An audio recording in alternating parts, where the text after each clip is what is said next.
full of bird shit. Yeah, so I brought.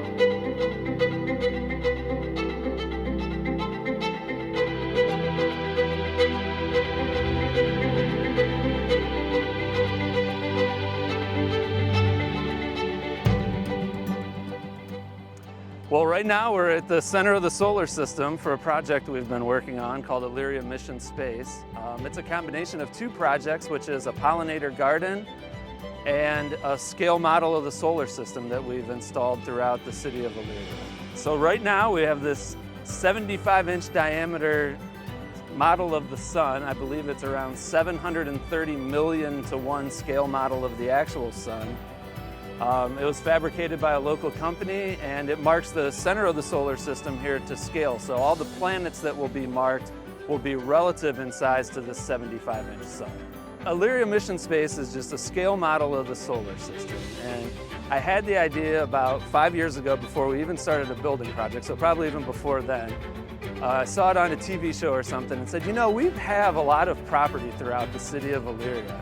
I wonder if we could install one of those things. And sure enough, we did a little bit of the math, and there's a few websites that helped us. And with a little help from some community partners, we're able to create a scale model of the solar system which demonstrates size and scale on a level that's walkable by humans, obviously. So throughout the city of Elyria, there are planets marked that are relative in size and orbit distance from this sun that we're standing at right now. The sun is here at the Administration Building West Campus. There's no particular reason for that other than it just made the layout easier throughout the city of Elyria. So we probably spent 100 different iterations with sun sizes and locations throughout town trying to find a great spot for it that's accessible to the public, that they can walk up and take pictures and kind of just explore on their own.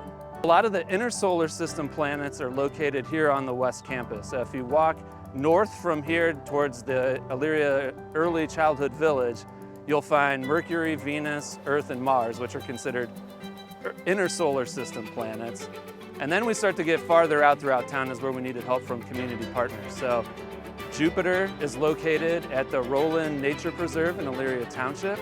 Saturn is located in the West Recreation Center with the City of Elyria. Uranus is located at the Lorain County Historical Society on Washington Avenue. And then finally we finish off with Neptune and Pluto and other dwarf planets out at the stadium. There's a website, ElyriaMissionSpace.com. It gives you a map of where all the locations are, and you can go from there.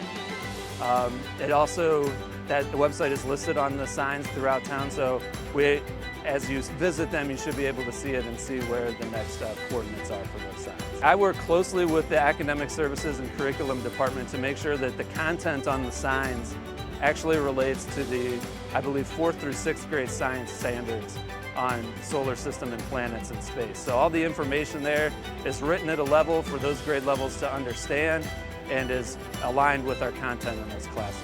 So the pollinator garden was an idea to kind of showcase this particular centerpiece here to draw attention to the fact that this exists. It's also multi-purpose, that's the first purpose. The second purpose is it's just nice to demonstrate the natural environment.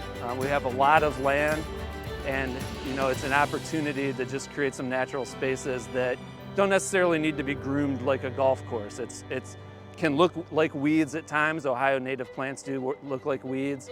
But as you can see right now, they're full of flowers and it looks gorgeous here. Lots of different colors and lots of different styles.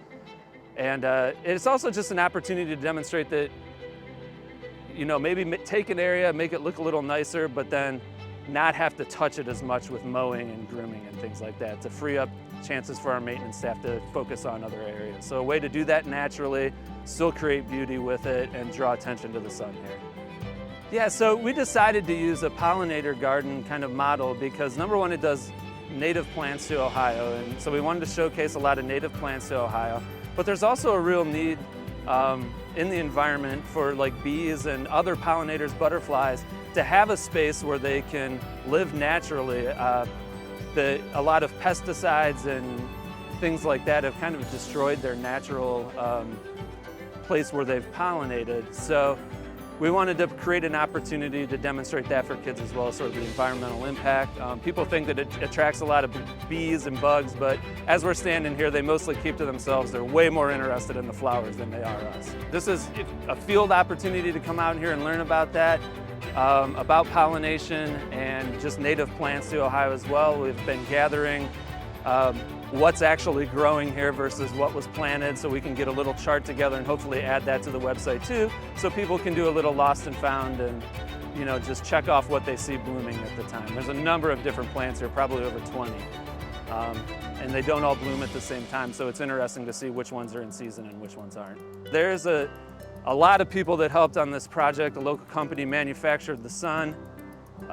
We had our tree service company come in and crane it in to get it in place with their giant crane, because it weighs I don't know, 1,000 pounds maybe. It was a lot to lift up. The maintenance department poured the base. They did all the walkway here and all the planting. So it's really been a team effort with some of our vendor partners to get this done. And I'm really proud of the way it turned out, and look forward to maybe doing this in other places as well.